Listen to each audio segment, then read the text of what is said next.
Bé, benvingudes i benvinguts en aquest acte que hem organitzat des de més amb motiu de la taula redona que vàrem tenir fa prop d'un mes amb motiu del Dia de la Dona.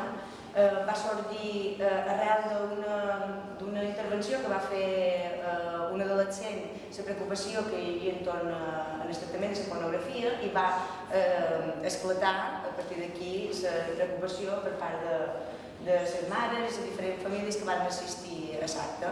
I van pensar que era un motiu més que justificat, comptant la presència de Lluís Ballester, que és un acadèmic, fa feina a la universitat i que a hores d'ara dedica gran part de la seva feina acadèmica a tractar aquesta problemàtica de jovent i les persones adolescents i la pornografia. Així que, sense revoltar més, vos deixo amb en Lluís Ballester, anem a aprendre i escoltar dels seus coneixements. Gràcies per venir i esperem que almenys la presentació us agradi i sigui del vostre interès. Fa temps, efectivament, que estem treballant amb aquest tema. Fa almenys, ara ja 10 anys, que de manera continuada estem investigant el conjunt de l'Estat i tot va començar amb 7 grans organitzacions que treballàvem amb joves a diverses comunitats, a Galícia, a Catalunya, al País Basc, etc., que a les reunions que fèiem anuals hi havia moltes coincidències i, entre d'altres, la preocupació pel masclisme, una mica pel que ara comentava Dorotea, l'augment d'alguns fenòmens de relació que eren molt tòxics i que no sabíem ben bé com explicar-ho. I recordareu que una de les explicacions fa anys era que si la música, que si el reggaetó, que si tal... Bé, és possiblement un petit percentatge, moltes coses, però parlant amb els joves, una de les que sortien una vegada i una altra era els mòbils i la pornografia en els mòbils, que en el 2012, quan ja acaben de muntar l'organització, encara està començant, però que, efectivament, aquesta idea clara de que hi havia un procés de socialització que era nou i que no eren ni les famílies, ni les escoles, ni el barri, les oportunitats que tenim als pobles de tenir relacions amb altres persones. No, completament no.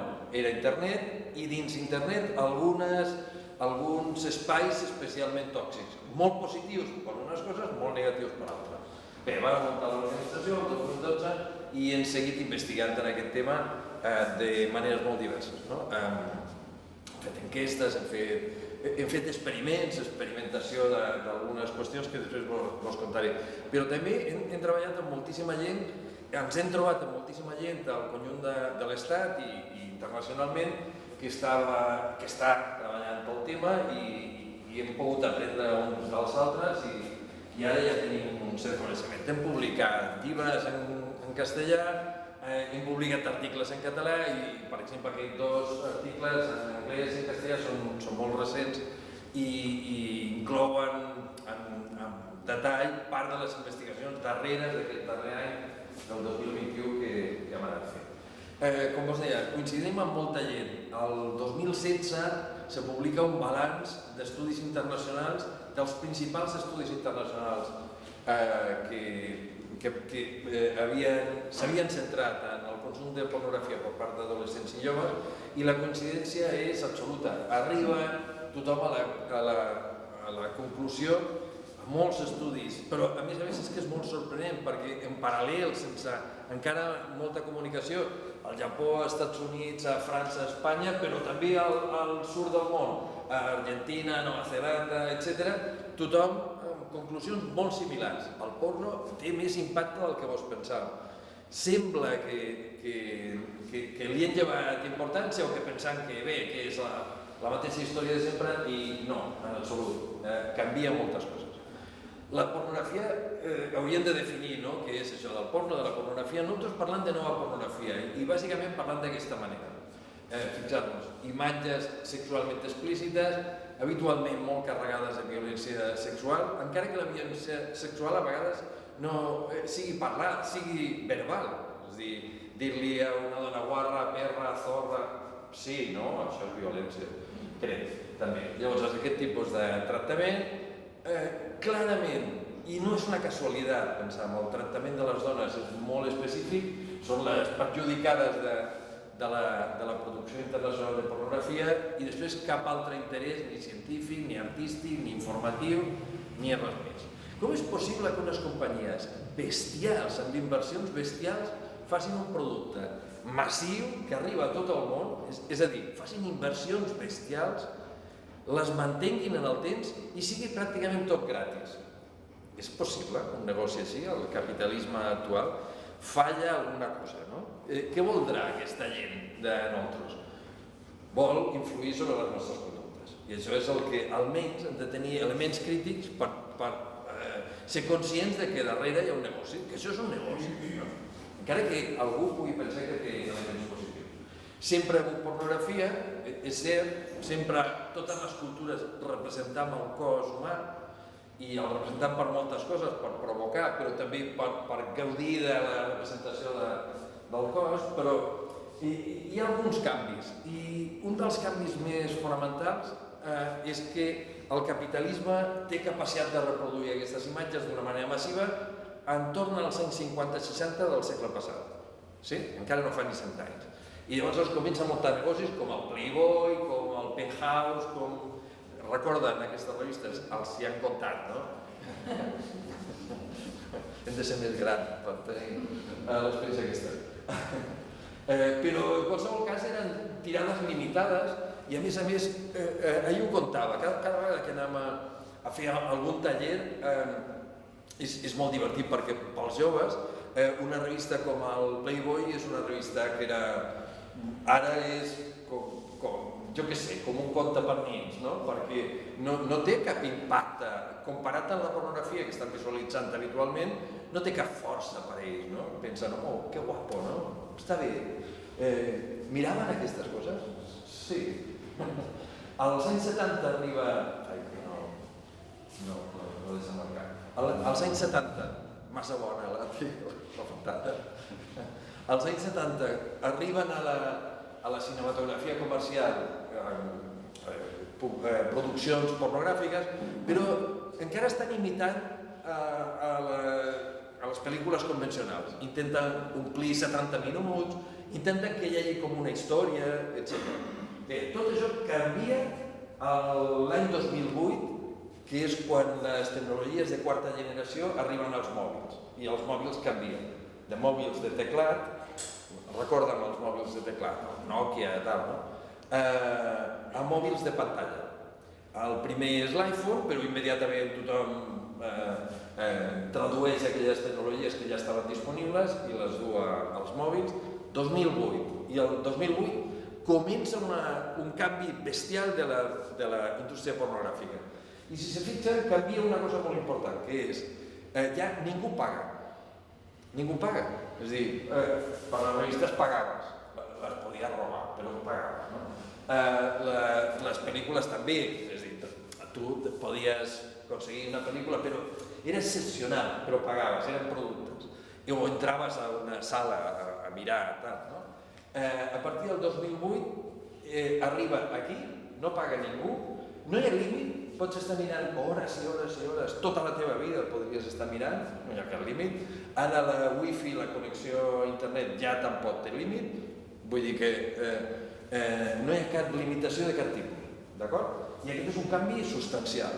I, a més, canvien algunes coses de la manera de fer aquest porno, cada vegada més potent, més escandalós, més dur. De fet, el canvi que s'està observant en les tecnologies de cinquena generació, el 5G, que han sentit a parlar segurament, o el coneixen, colonitza altres àmbits, la pornografia, que no estaven colonitzats. Per exemple, els videojocs. Arriba ja massivament la pornografia als videojocs. Aquí teniu un, que és un dels que estan jugant els xavals de 12, 13, 14 anys, que és un vídeo que té per títol El dia de la violació. ja diu coses, no? El dia de la violació. De què va aquest vídeo? Aquest vídeo, de què penses que va? De que violen a una dona, exactament. És fàcil d'entendre, no? L'estan jugant sense problemes. A més, ensenyen com violar, acaba el vídeo, recomana que matin a la dona perquè no parli. Vull dir, és com una escola de violació. Això l'estan jugant, no hi ha problema. De fet, el poden posar a qualsevol cercador, no importa, sembla molt. Vídeo allò, el dia de la violació, bé, rap d'ell i ja està. Respon a la curiositat. Per què el miren? El miren al porno perquè respon a la curiositat. El miren tots els homes, el miren moltes dones i cada vegada més dones. Amb freqüències diferents, això també és un estimulador sexual, perfecte, també, però d'això sí que no hem estat conscients. Canvia les actituds, les està canviant d'una manera molt potent, ens estem trobant en fenòmens, jo els deia, el 2008, 9, 10, 11, moltes organitzacions ens trobàvem i coincidíem que estaven passant coses que no podíem explicar, canvis d'actituds, en gent molt normalitzada i que des d'altres perspectives era molt normal, molt bona gent, etc. No, canviant. I després té alguns components que són especialment tòxics. Entre d'altres, és una conducta addictiva. Pot generar una addicció, no genera sempre, però pot generar addicció. Igual que l'alcohol. Poden tenir una relació limitada amb l'alcohol, però l'alcohol i moltes altres substàncies i moltes altres pràctiques que fem els humans poden generar una conducta addictiva, habituació, etc. I descontrol de la conducta que, de fet, l'addicció segueix. I la idea que tenim com a lema és una idea de la psicologia cognitiva que diu que qualsevol risc del nostre ambient, fins que nosaltres no l'interpretem com una amenaça per nosaltres, no comencem a fer coses. Per exemple, quan vareu començar a tenir clar que havíeu de fer una miqueta de dieta o menjar de manera saludable? Quan vareu pensar que podia ser una amenaça per a la vostra salut? Sí? L'alimentació. Quan vareu començar a fer activitat física, una miqueta, caminar? Ara està molt de moda, sabem tots que caminar, fer tal, fantàstic, no? Ho sabeu, també a Muro ho sabeu, no? O no? Sí, quan sabem que la vida sedentària ens amenaça, llavors sí que comencem a fer coses, no? Bé, amb el porno pensem que no té cap impacte. Hem pensat que és... Jo m'he trobat a gent que te diu jo he mirat porno tota la vida i mira, som la mar de normal, no? Diu, sí, segur, però el porno que ara pot mirar un xaval de 12, 13, 14 anys no té res a veure, i intentaré mostrar una mica perquè les investigacions ens estan mostrant que almenys ens haurien de preocupar una mica, sí? Per la gent més jove especialment. Fixar-vos algunes coses. La primera cosa que és molt important és que això és un negoci bestial, ni si ens reunim tots nosaltres amb tota la capacitat econòmica que tinguem 30 persones, no podrien ni començar a arrencar. Són supergrans empreses amb inversions bestials. Només he coneixet les instal·lacions d'una empresa, que és Pornhub, i només parlarem d'aquesta, perquè ja és molt coneguda. Pornhub té unes instal·lacions de computació similars a Son Espases, a l'Hospital de Son Espases. Què penseu? Que podríem comprar els aparcaments de Son Espases? Només no podrien ni començar. Qui ha fet aquestes inversions tan bestials? I per què les han fet?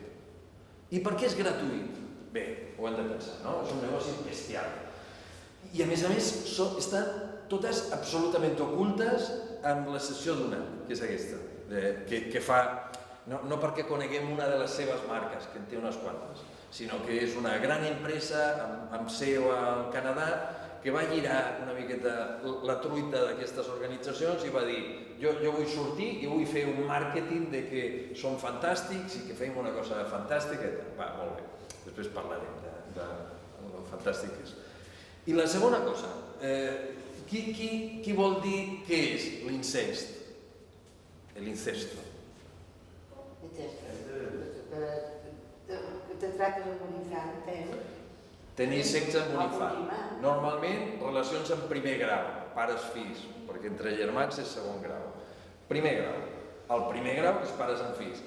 Tots els humans, totes les cultures humanes, hem après que l'incest és rebutjable i que hem de posar una línia, perquè augmenta la probabilitat de discapacitats en els infants, però a més genera relacions especialment tòxiques i és molt desequilibrant pels infants. Genera un malestar emocional que no te'l lleves en tota la vida, no? Val, molt bé. Això ho hem après. Sigui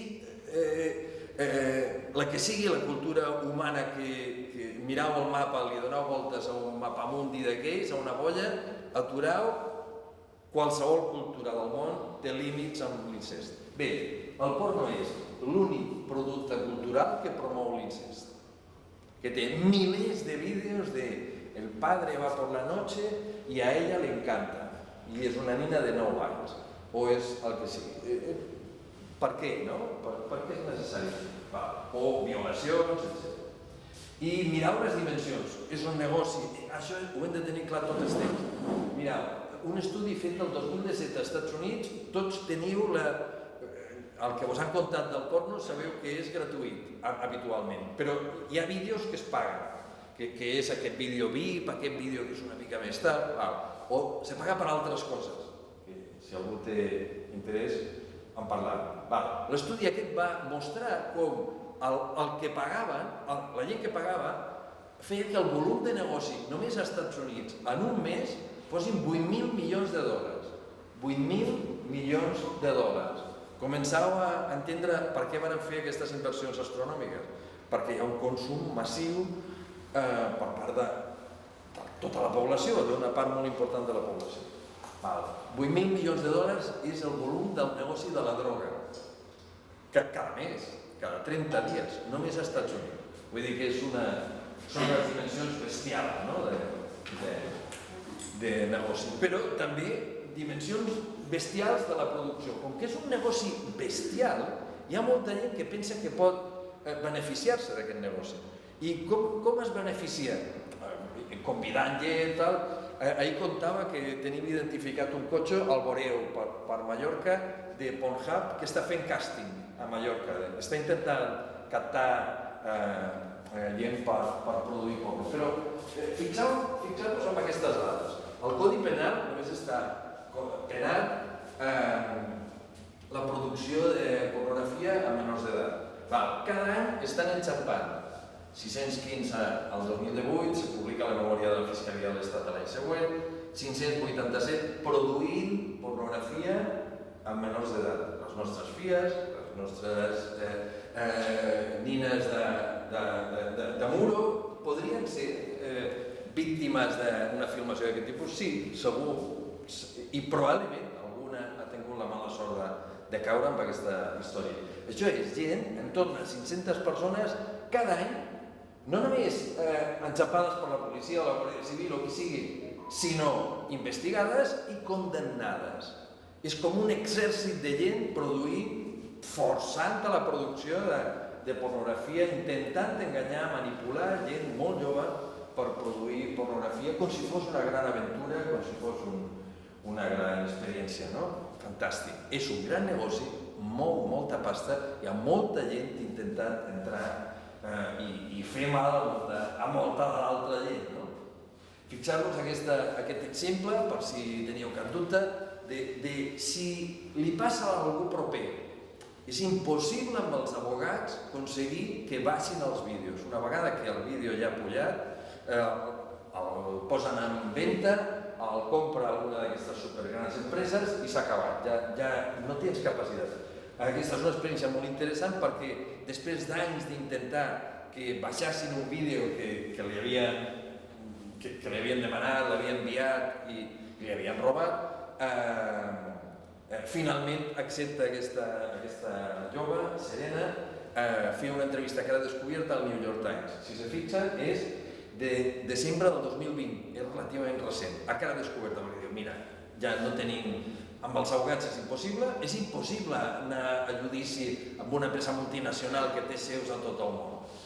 Has de dur-los a Rússia, a França, a Panamà, a Luxemburg, etc. És impossible, no? I llavors és un gran escàndol, Pornhub accepta revisar els seus vídeos i un de cada 4, un 25%, està fet amb menors d'edat. Sí? Vull dir que sapiguem de què va. És un negoci molt tòxic i té conseqüències socials i també personals i almenys les hem de poder pensar. I després, des del punt de vista de distribució, no té límits, tot és possible, qualsevol cosa és possible, arriba per tot, és gratuïta. Què els dèiem als joves, als adolescents, ells i elles? Si una cosa és gratuïta, a on està el negoci? Quin és el negoci? Quin és? La teva conducta. És a dir, intenten aconseguir que facis determinades coses. És a dir, faran el negoci amb la teva conducta, amb el que després facis tu. Sí? Però a més colonitzant xarxes socials, després els hi mostraré. Ahir no vaig oblidar, però avui he duit un parell d'imatges per poder-ho mostrar. O els videojocs, com he mostrat abans. I per què té tanta força? Un estudi del 2018. És un estudi que se centrava en calcular quant de temps s'havia tardat en aconseguir 50 milions de clients als Estats Units amb les tecnologies introduïdes al segle XX i al segle XXI. Si se fixen, una tecnologia com l'aeronàutica va tardar, i tota la gent la fa servir, 68 anys. La televisió, 22 anys, en aconseguir 50 milions de clients. Internet, 7 anys. Pornhub, de 9 dies. Com va aconseguir en de 9 dies tenir 50 milions de clients?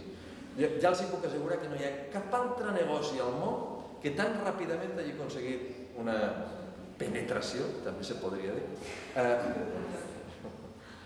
tan bestial. Ningú. Sense fer anuncis a cap banda. Ni anuncis a la televisió ni a la premsa. Com ho van aconseguir? Comprant els jocs de privilegi dels cercadors. Quan un xaval posava tetes, li sortia por, com encara passa, no? I això va fer que tota la curiositat sexual, finalment, en molt poc temps, fos canalitzada cap al porno. Van aconseguir captar l'atenció de tothom al món, però especialment dels adolescents, que eren els que culos, tetes, el que sigui, jo què sé. Sortia pornografia perquè ells, amb molta pipella, havien comprat els jocs de privilegi. Això és que quan cerques alguna cosa sortís el primer, no? Molt. I això encara continua. Mirem algunes cosetes de què va aquesta filmació. I aquí tenim un vídeo d'una companya que es diu Mabel Lozano, que segur que la coneixen. Mabel fa vídeos molt diversos.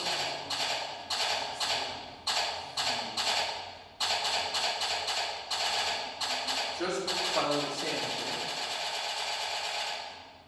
¿Qué es el porno? El porno es la comida basura del sexo. ¿Qué necesita el porno? La dopamina de tu cerebro. Que tú lo veas, que te vuelvas adicto para alimentar su negocio. ¿Qué hay detrás del porno? Engaño, explotación sexual y violencia de las mujeres. Miles de gigas de contenido robado difundiéndose a través de páginas web. ¿Aprendo de sexo viendo porno? Viendo porno, aprendes de porno, pero no de sexo. El porno es un producto de consumo. El sexo es una experiencia compartida. ¿Quién gana con el porno? Las empresas que se dedican a generar estos contenidos. La trata, el machismo, el consumismo de personas. ¿Quién pierde con el porno? Si no pagas por el producto eres tú.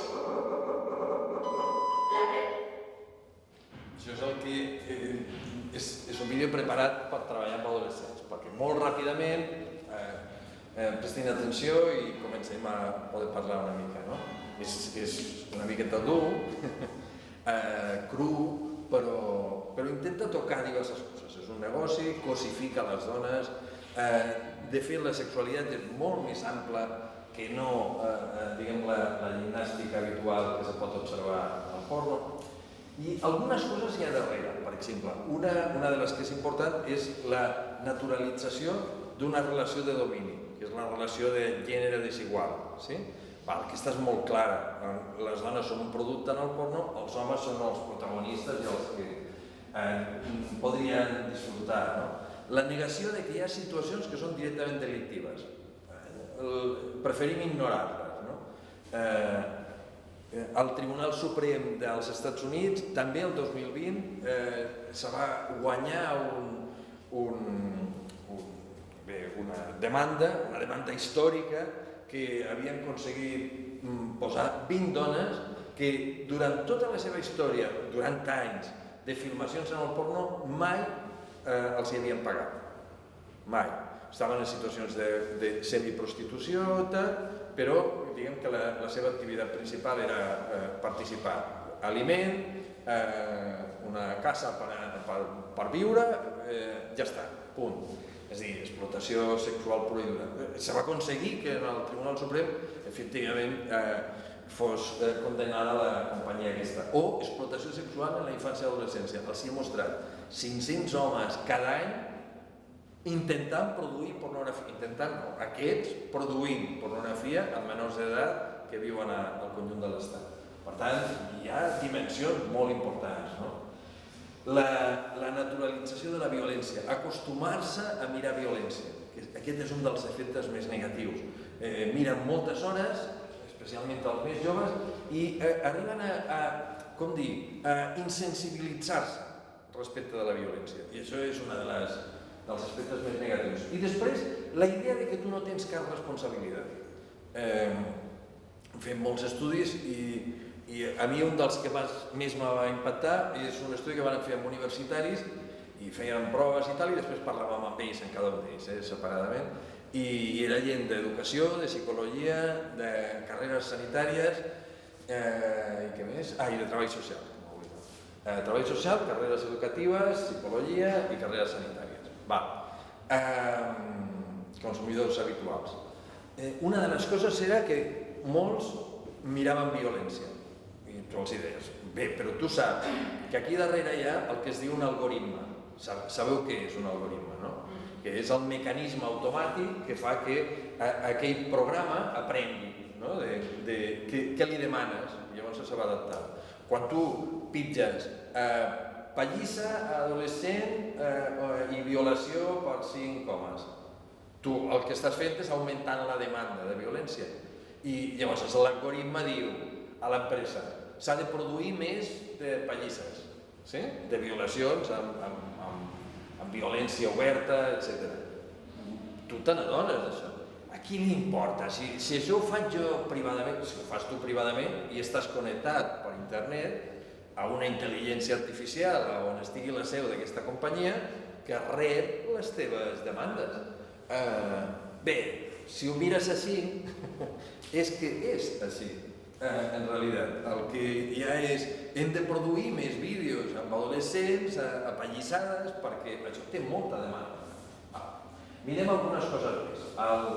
Una de les coses més clares és que, diguem que el centre és l'home, la subjectivitat dominant és la de l'home. Coses que són importants, la mirada és la de l'home, fins i tot hi ha molta pornografia que ja no se veu ni a l'home. Són les que es diuen filmacions point of view. És a dir, tu veus a la dona que li passen coses, etc., però l'home ni surt, no? O les paraules de les dones no importen. En una filmació pornogràfica mai se frustrarà el desig de l'home. Si l'home vol fer una cosa, encara que sigui una bestiesa brutal, no s'atura mai. Per tant, les paraules de la dona, encara que siguin me fas mal, o no vull, o el que sigui, són interpretades com bé, ja t'arribarà a agradar, no? I això se tradueix a la vida personal, clarament, no? Qualsevol dona pot ser una puta. Qualsevol dona, a qualsevol lloc del món, fa qualsevol cosa amb qualsevol home. Aquest és el missatge que hi ha darrere.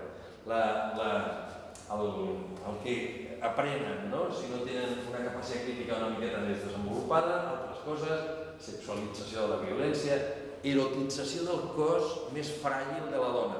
Per exemple, tenen molt d'èxit dones embarassades en 9 mesos d'embaràs, a punt de parir, o tenen molt d'èxit dones grans, més de 60, més de 65 anys, o adolescents, i de fet intenten imitar-se el pubis d'un adolescent, són els que tenen més èxit, la fragilització del cos. I aquesta és molt important. Si se fixen, no hi ha cap cinematografia a la qual, per representar la violència, s'hagi de fer violència. Si fan una pel·lícula de guerra o fan una pel·lícula en la qual hi ha batalles o pallisses o el que sigui, fan com si s'estiguessin pegant, però no se peguen, o sigui, tu que ho saps, això, se peguen. Hi ha especialistes que de tant en tant reben una mica. Algú s'endú una... Però aquí no, aquí és 100% així. És a dir, si s'ha de representar una violació, fan una violació. És a dir, si hi ha determinada pràctica pegant-li a algú, passa i li peguen. Sí? Això és molt important perquè la violència que miram en el porno és una violència com d'un documental, no una ficció. Està passant allò que estem observant. I alguna cosa més, és molt important tenir clar que el porno construirà una realitat.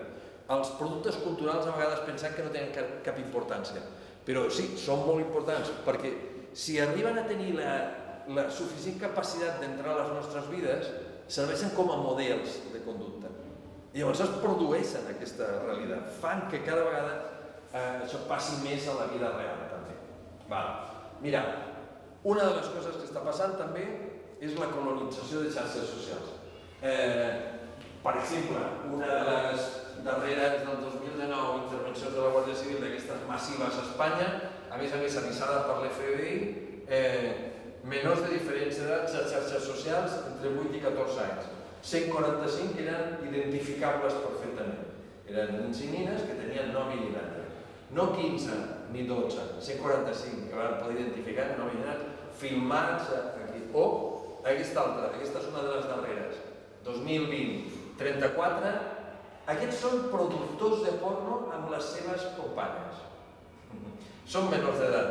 40 detinguts, dels quals 34 eren menors, que filmaven a les seves amigues i fent sexe o fent el que sigui. No és una broma per tot l'estat, això és del 29 del 12 al 2020, del desembre també del 2020, no sé què va passar el 2020, una d'aquestes intervencions massives.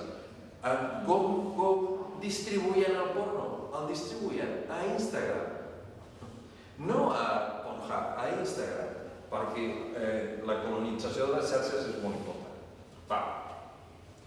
Hem vist una miqueta això, canvis que s'han produït aquí, alguns canvis, el canvi històric de la pornografia, i ara veurem aquests altres canvis a les percepcions, a les actituds i a la conducta, especialment de la gent més jove, perquè els que són més grans tenen altres capacitats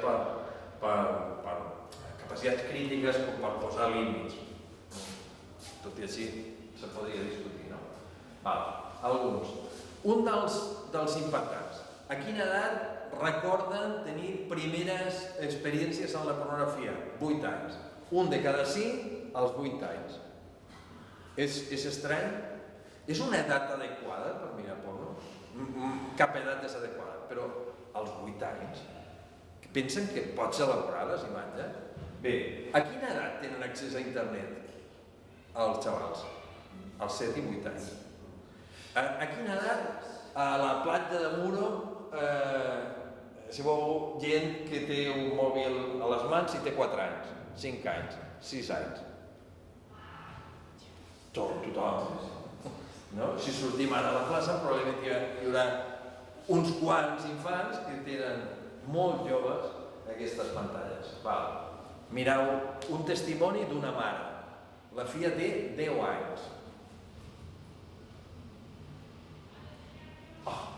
Funciona. No funciona. Utilizar el TikTok y jugaban a un juego que se llama Roblox con otros más amiguitos de clase. El caso es que una cosa les llevó a la otra y se descargaron una aplicación, pues eso, un amigo de 15 años y ya tiene 10. Según ella era su amigo, estaba jugando a Roblox, tal y cual, y bueno, este chico fue el que le hizo descargarse esa aplicación y entró a formar parte de un servidor donde había mucha más gente. Cuando me vine a dar cuenta, cuál fue mi sorpresa, de que en ese servidor se hablaba de pornografía. Y no solo que se hablaba de pornografía, sino que se pasaban imágenes pornográficas. Y me pongo a mirar y resulta que las imágenes que pasaban eran mi propia hija. Cuando me pongo a investigar bien qué había sucedido, la historia fue que este niño de 15 años le mandaba fotos pornográficas a mi hija de 10. Era, pues, comidas de polla y pollas, básicamente. Pero a mí no me escandalizaban estas imágenes, ni me escandalizan. Lo que me escandaliza es que mi hija de 10 años haya podido verlas, ¿no? Y incluso le he preguntado qué ha sentido, ¿no? Cuando las vio por primera vez. Y me dijo que sentía asco. Le pedí que por favor las borrara y me dijo que, vamos, que no las puedo borrar porque me da asco. Què tal? 10 anys, està jugant a una xarxa i la manipulació, l'aventura pel xaval de 15 anys de poder produir porno, ell pensa que farà un gran negoci o el que sigui, no? O la distinció amb els companys, mira què he aconseguit, no sé què, és tòxic. Mireu aquest reportatge del Der Spiegel, que és la principal revista d'Alemanya, de l'estiu del 2019. Això són tiqueteros de la platja de S'Arenal. Reparteixen tíquets per anar a les discoteques. Mireu què posa aquesta camiseta.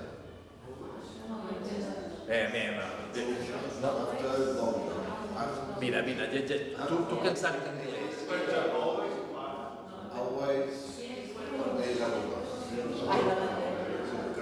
Però no... Després d'una mamada, sempre... Te has de correr. Al final d'una mamada te has de correr. Sí? Va, imaginar-vos que vosaltres teniu 11 anys i estàu allà a l'Arenal i passen aquests tiqueteros. Passen una vegada, tornen a passar, repartint tíquets per anar a les discoteques, tornen a passar... En algun moment tu diràs, què diu la camiseta d'aquesta gent? Sí? I què te dirà la teva mare? Què te diria? Vinga, tu ets mo mare. Mamà, què diu la camiseta aquesta? No, no li dic, què li diries? No t'importa. Clar, però... A on el cercarà un xaval d'11 anys, o de 10 anys, o de 9 anys, al mòbil? I què penseu que li sortirà? Li sortirà porno. Li sortirà porno. Quan tu cerques tetes, te surt porno, quan plou jo, surt porno. També te surt un combinat, perquè crec que és el nom d'un combinat. Però bé, és normal. A més, la miren bàsicament tots sols. Si recorden les primeres experiències amb violència, quan van veure la primera pel·lícula violenta, qui tenien al costat seu? Un adult, habitualment, que te deia, quina bestiesa, tapa't els ulls, o això no passa, o... Sí. Aquest xaval d'11 anys que ha mirat a S'Arenal Blowjob, en qui pensen que mira els vídeos? Va a la mare a dir-li, mamà, mira que m'encontra. No, el mira tot sol, perquè són el que es diuen tecnologies de mano libre, perquè se fan servir per masturbar-se, ells especialment. I aquí enxampen de manera especial investigacions, una investigació molt important a Israel, amb adolescents, bàsicament, abans d'estar les conclusions, als adolescents i als joves que tenen dificultats de relació amb altres persones. Perquè un dels moderadors d'aquest consum és tenir relacions emocionalment significatives amb altres persones. Tenir amics, amigues, amb les que pots passar el temps, pots parlar del que sigui, fas activitats d'altres tipus, tens alternatives. Però els xavals que tenen més dificultat de relació normalment són els que queden més enxampats en el consum que es diu problemàtic, moltes hores. Per tant, l'impacte és molt potent, no? És un activador emocional, aprenen coses sense que se n'adonin, no les poden elaborar bé perquè són molt joves, perquè les miren tots sols, no hi ha ningú que els ajudi a interpretar, no poden, i després, a més, deterioren el plaer. Tenen un efecte de dependència, i com totes les conductes addictives, si te quedes enxampat hi ha problemes serios. I a més, altera una cosa que es diu l'imaginari sexual, que és la capacitat de tenir emocions amb la nostra imaginació. Sí? Algú és del temps de quan no hi havia pantalles, no? Com jo, sí? De quan éreu joves, quan éreu adolescents. Ja són dos que heu declarat. Molt bé. Recordeu, quan éreu adolescents, com vos emocionàveu quan quan anàveu a trobar-vos amb alguna persona que per vosaltres era molt important. Sí? Però la teva imaginació, no necessitaves una pantalla. L'imaginari sexual dependent és el que fa que no hi hagi emocions, activació emocional, sense pantalles. Llavors, hi ha xavals que tenen dificultats fins i tot per tenir una activació emocional si no hi ha vídeos, si no hi ha internet. Cau internet, cau part de la seva activació emocional. Això té un impacte bestial perquè redueix la nostra sexualitat, l'empobreix, no? Vinga, impacte. Alguns impactes importants. Un impacte que ja els he dit, a les percepcions. Com es parla de les dones? Guarra, modi sentit, guarra, puta, zorra, etc. Com es parla dels homes? Cap d'aquestes paraules. Són superherois del sexe. Imaginin un xaval que mira 3.000 hores de porno i que constantment està acostumat a associar les dones amb puta, zorra, guarra, no sé què. Què pensa? Que això no acaba entrant una mica? Inconscientment. Però mirin el currículum, tot el que aprenen. Aprenen moltes coses. Per exemple, el que es fa per eliminar l'ambient, la resposta que poden tenir, les pràctiques, el que poden fer, bé, molt bé. Però a més, si volen, ens fixem en una d'elles, perquè no tenen temps de mostrar totes. Però una d'elles que ens sorprèn molt, que és la incomoditat amb el propi cos, el rebuig del teu cos. És una situació absurda, perquè al porno surt gent molt diversa, de tot tipus. Gent gran, gent molt jove, gent molt atractiva, gent no tan atractiva, gent en sobrepès, gent molt prima, és igual. Però la que té més èxit és determinada gent. Així ens trobem amb un rebuig del propi cos perquè no és com els que tenen més èxit. I una de les coses que ens ajuda a observar-lo és que hi ha més cirurgia de genitals de la que ha hagut mai. No reconstructiva per un càncer, per un accident, sinó gent que aspira a tenir aquells genitals tant com d'una nena púber.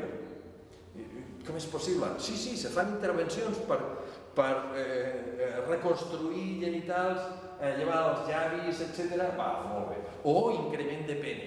Dius, però què? El mal que deu fer?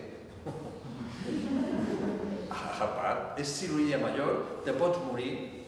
Bé, les dades a Espanya l'any passat són de l'any passat, les publicades del 2021, a prop de 30.000 intervencions sobre genitals que no són reassignació de sexe o accidents o patologies que requereixen reconstrucció.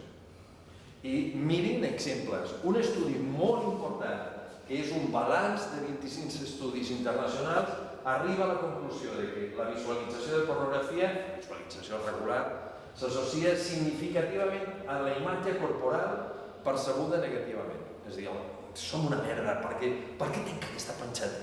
o perquè... Sí, és brutal. Un altre estudi a Regne Unit, 1.100 persones joves, 11-16 anys, els varen seguir al llarg de 3 anys, la mateixa conclusió.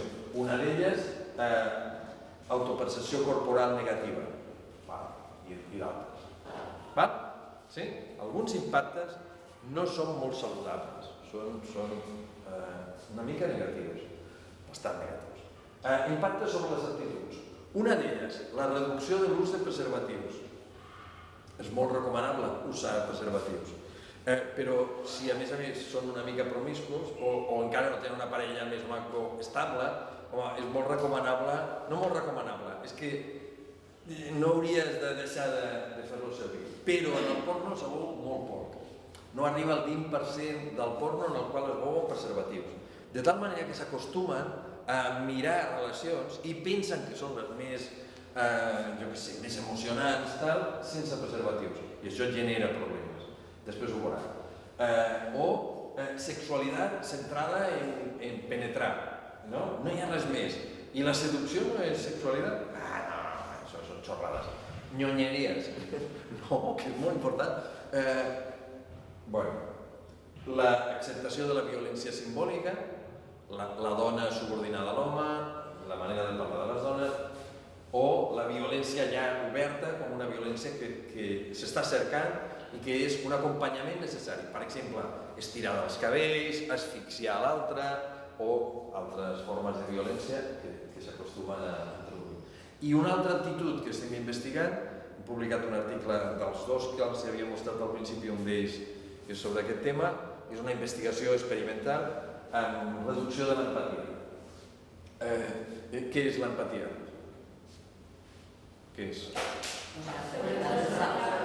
Posar-se en el lloc de l'altre. És a dir, que les emocions de l'altre activin les teves. Això és un mecanisme que tots els humans tenim i que és fonamental pels humans. Entre d'altres coses perquè els enemics dels humans, els principals, són els humans. Llavors hem de saber llegir les emocions dels altres. I això evolutivament ens ha anat formant d'aquesta manera. És automàtic, ni tan sols hem de decidir si ens activa. Bé, però hi ha dos tipus d'emocions. Aquesta que és, d'empatia. Aquesta és el que es diu empatia afectiva. Són les emocions més directes. Però l'altra és l'empatia cognitiva. És posar-se en el lloc de l'altre, efectivament igual, però des de la perspectiva de el reconec com a humà. Algú ha tingut relacions amb una persona molt racista. Quina sort que tenim.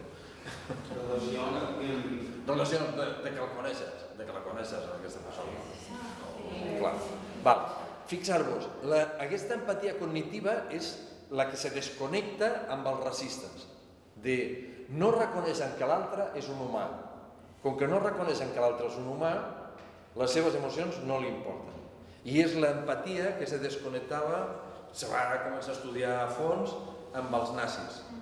Un tipus podia ser fantàstic, un bon home, cuidar dels seus fills i tenir cultura i el que fos, el que volguéssiu, però era capaç de separar la mare del seu fill de mesos, matar el fill davant de la mare i dur la mare a treball esclau o on fos. I no li importava, no li afectava emocionalment, no li creava problemes.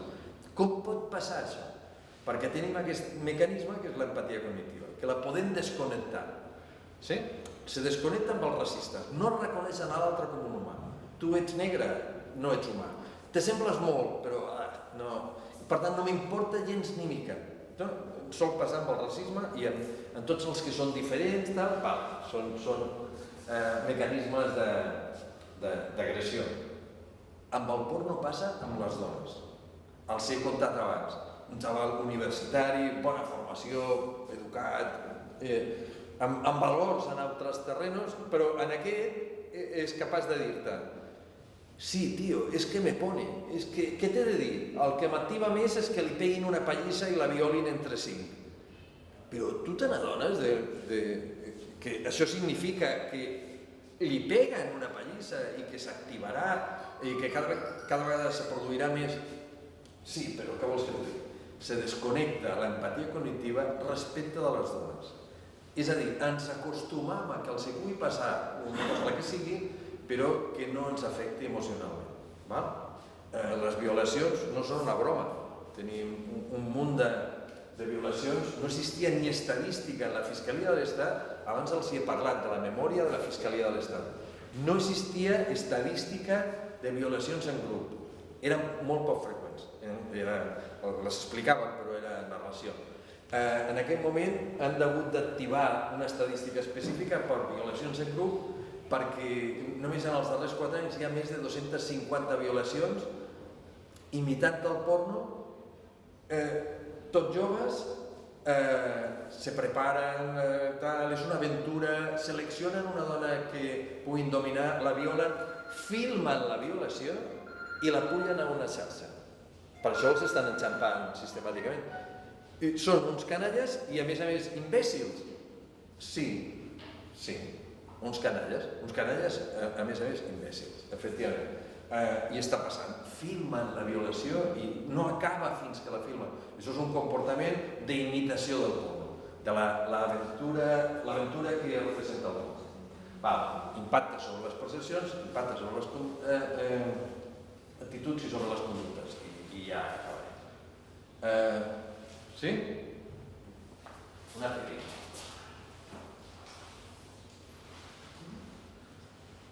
No sé si la puc posar perquè aquest horari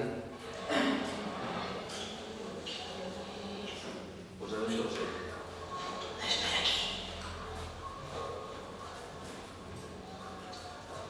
És d'una sèrie que es diu Eufòria, que tematitza moltes problemàtiques dels joves, americanes, però ens ajuda. Ell s'ha posat un preservatiu, s'han anat seduint i és la primera vegada que tenen una relació més...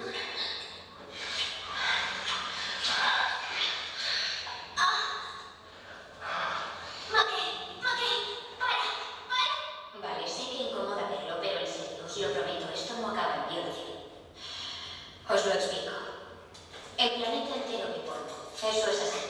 Si hoy mismo os metierais en los 20 vídeos más populares de Borja, esto es básicamente lo que veréis. Vas a ser una zorrita buena. Dame eso, bebé. Gracias. No es que esté en contra del sexo ni nada, pero ahí lo dejo. Estas mierdas no pasan porque sí. Joder, McKay. ¿Qué he hecho? Me estabas aplastando, no podía respirar. Sé que te gustaba. ¿Por qué coño me iba a gustar? Sí, s'entén bé què ha passat. McKay se tira damunt d'ella, intenta penetrar i a més l'asfíxia. La traducció diu, què diu? M'estaves aplastant. Ja ahogant. De fet és asfixiant. Què pensen que passa? McKay és un mal tio. No és un mal tio. Per què McKay creu que asfixiar-la li agradarà? Com diu ella, per què coño me va gustar que m'asfixia? A més del perill que pot tenir, és a dir, tu al límit de la consciència en l'asfíxia, una persona la pot matar. Per què?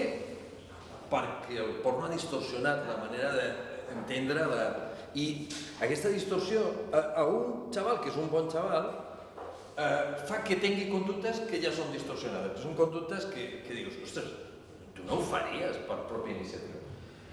Normalment els explicam a la gent més jove que poden fer en sexualitat, poden fer el que sigui, però almenys en 3 criteris. El respecte, és aquest primer, el vincle segur.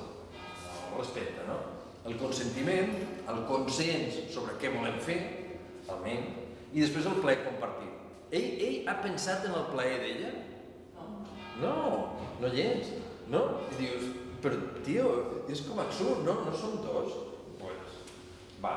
Fixar-nos, podem fer el que sigui, però és que el porno els ensenya a que cap d'aquestes coses és important.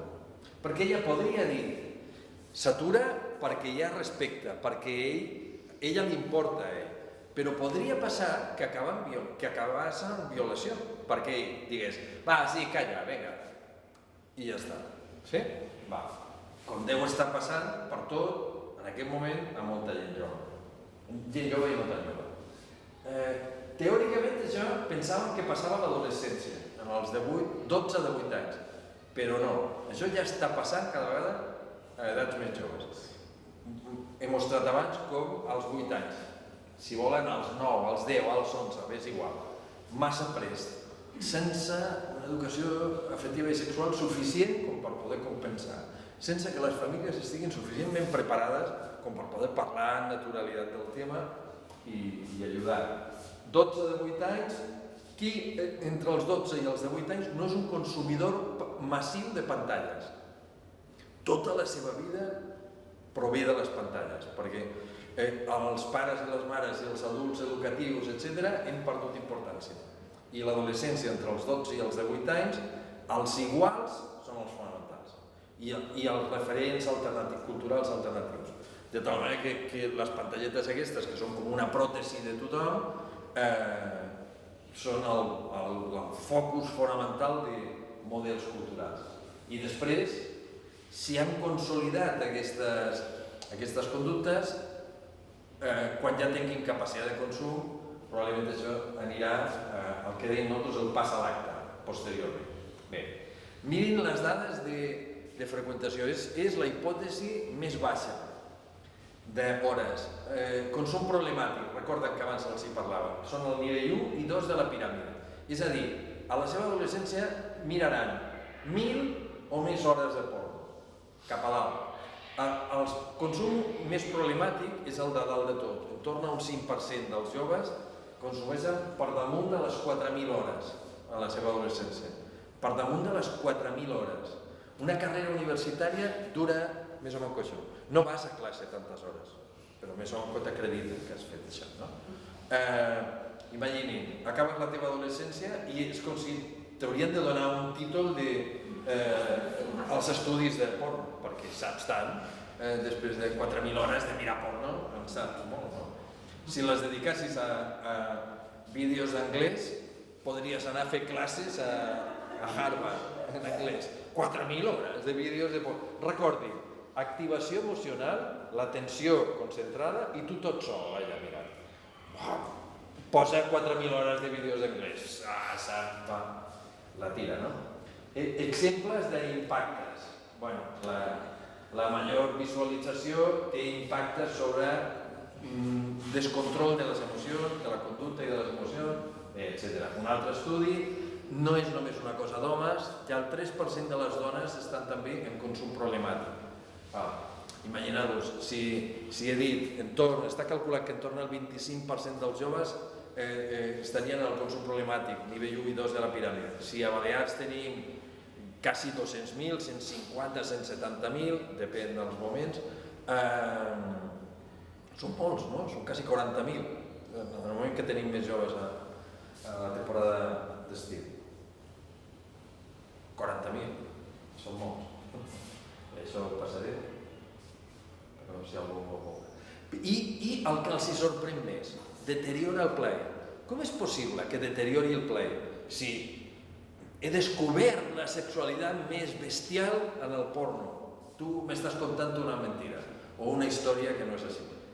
Com totes les conductes d'habituació, que tenen habituació, cada vegada necessites més per aconseguir les mateixes emocions. Això és l'habituació. Ja ens trobem molts que miren habitualment 1 hora, 2 hores diàries de porno abans d'aturar o d'aconseguir el clímax, diguem. De fet, molts no aconsegueixen clímax perquè l'habituació fa que no tinguis temps. A l'Ajuntament de Calvià estem estudiant, aquest és el segon any, 770 adolescents els estem seguint i aquest és el segon any. A quin horari miren el porno? El 12%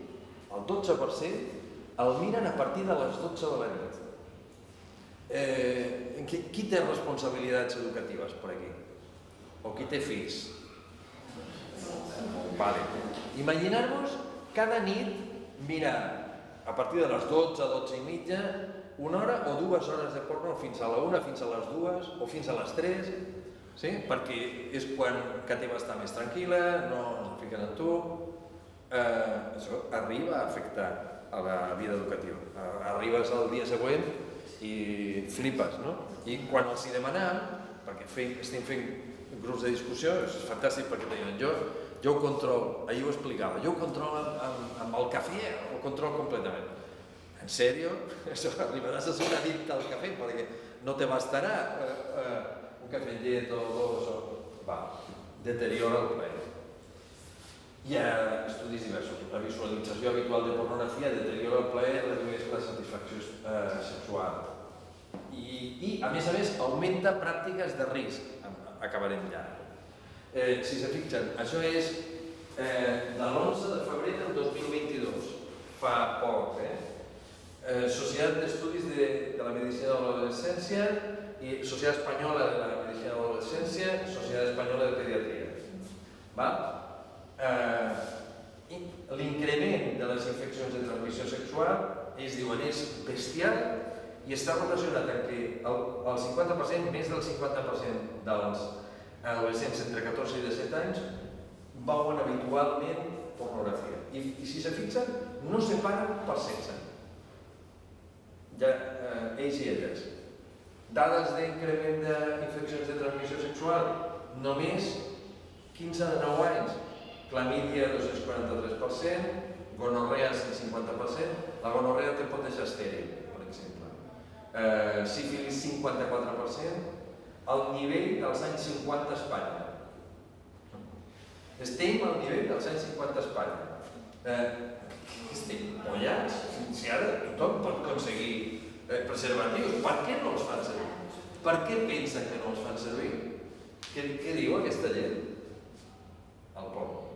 Perquè s'habituen a visualitzar i parelles diferents comences a tenir un problema molt sèrio.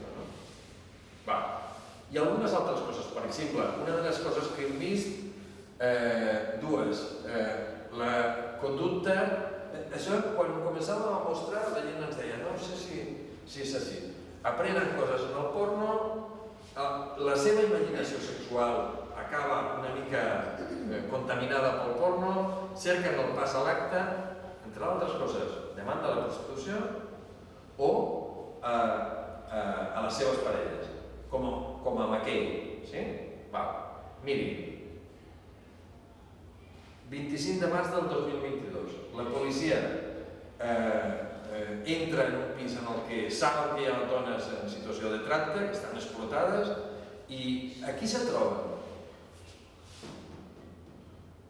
xavals de 14 anys i inferiors.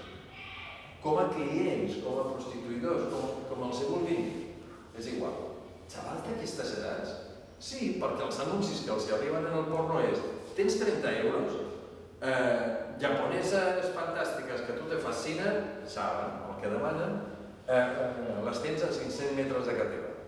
Xaval de 14 anys, com que ara són pisos, tal, què pensen, que els hi tancaran la porta? No. Tens els 30 euros? Entra. 14 anys. 14 anys? No passava. O l'altre, que és el dominant d'aquesta escala de conducta en gent jove, en dones molt joves.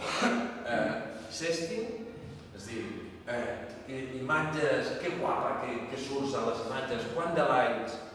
Molt de likes. La intel·ligència artificial de les companyies que hi ha darrere que treballen connectades a Instagram i a TikTok, si tu vols guanyar pasta en sèrio i a més vols tenir més likes i tal, te fem una pàgina de segona capa, que es diu. És una pàgina més oculta que s'ha d'entrar amb un filtre, de tal manera que els teus pares no s'enteraran mai, no te preocupis. I entren i comencen a produir pornografia. I igual, són d'aquí, de Muro o d'on sigui, o de... jo què sé, deuen ser de Sapó. I després el perill de sugar daddies, etc. Això pot ser molt raro? No. Miri, per exemple, algú d'aquí té Instagram? Té. Vos heu trobat alguna vegada imatges en les quals, pàgines en les quals hi ha zero post? I vos heu trobat que diu vídeo de masturbacions sin censura. Si vols, entra en aquesta pàgina. Això són les pàgines de segona capa. És gent que ha tingut molt d'èxit, en un moment donat desapareixen els posts i ja tot és en privat. Però és en privat i estan convidant. Sí? Si vols mirar els vídeos, si vols... Això és Instagram, no és cap cosa tan estranya. O, per exemple, a Mallorca, en alemany, per prostitució, directament, en Instagram. Zero post. No hi ha imatges. S'està utilitzant la xarxa, una xarxa molt normalitzada per captar o per captar clients o per captar dones, perquè el càsting mundial del porno en aquest moment s'està fent a Instagram. A Instagram? Però, clar, estan captant gent en situacions molt diverses. I acabàvem amb això. Hi ha impacte sobre les percepcions, ho hem dit, com se parla de les dones, impactes a les actituds són la base de la conducta. Hi ha impactes molt importants, hi ha impactes sobre les conductes. Reducció de l'ús de preservatius, petita violència o no tan petita en les relacions personals, demanda en prostitució, etc. I també conclusions, això és per les relacions interpersonals de les persones i relacions socials. Són negocis bestials, és a dir, darrere hi ha un negoci molt important. Aquí hi ha empreses, de tal manera que ens hem de llevar del cap la idea de a qui li importa si és privat, si ho faig jo i no li importa a ningú. No, darrere hi ha negocis que intenten modificar la teva conducta. És un negoci vinculat a la prostitució. Per què ha desaparegut dels carrers de manera important la prostitució? Perquè no necessiten, perquè capten els clients a internet. I això el que està fet és que xavals molt joves que de cap manera s'atrevirien, ara, si se fixen, a les intervencions policials els estan trobant una vegada i una altra quan entren a una casa en una situació de trata. No passava d'aquesta manera. Les dones són les grans perjudicades? Ho dubtaven? Són les grans perjudicades. Colonitza xarxes socials, ho hem vist, colonitzen els videojocs, cada vegada més videojocs que són realment violents, mostren violència sexual, unifiquen tota la societat. Aquest tiqueteros de Sarenal, què pensen? Que és innocent aquesta camiseta que posava? No, clar que no. Intenta captar la idea de... I després som poc conscients, o hem estat poc conscients de l'impacte que podria tenir. De tal manera que està molt bé, almenys, tenir l'oportunitat de fer debats com aquests per deixar de pensar que és una pràctica molt innocent i que no té cap importància. La té. Per tant, ens hem d'armar una miqueta críticament. Si s'ha de fer alguna cosa, la UNESCO ja ens feia un suggeriment fa temps, el 2009, quan va començar això? El 2009. El 2009 la UNESCO treu l'informe més important d'aquest segle sobre sexualitat i diu això. L'educació sexual hauria de ser tan important com les matemàtiques, perquè facis el que facis a la vida, tu tindràs relacions amb tu mateix, encara que sigui només amb tu mateix. Llavors, per què no tenir espais per poder parlar, per poder tenir reflexions, etc.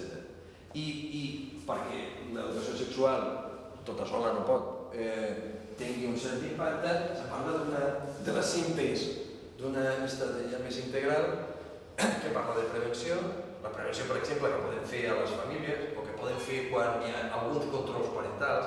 Per exemple, seria prevenció que tinguessin un control parental perquè impactassin amb els seus fills que a partir de les 10, a les 11, a les 12 de la nit, si tenen 10, 11, 12, 13 anys, el mòbil quedi al menjador. No el puguin connectar. Bé, això és prevenció. Escolta, tu saps que has de descansar. Bé, doncs el mòbil queda al menjador, no te'l pots endur tu. Com aquestes 20 coses, no? Educació sexual. Protecció dels xavals que ja estan en situacions de consum problemàtic, dispositius d'ajuda, que tinguin capacitat de poder trobar gent que els escolti, que els pugui ajudar, participació, això que estem fent, debats, escoltar les organitzacions que estan treballant. Per exemple, el projecte Home té un dispositiu ja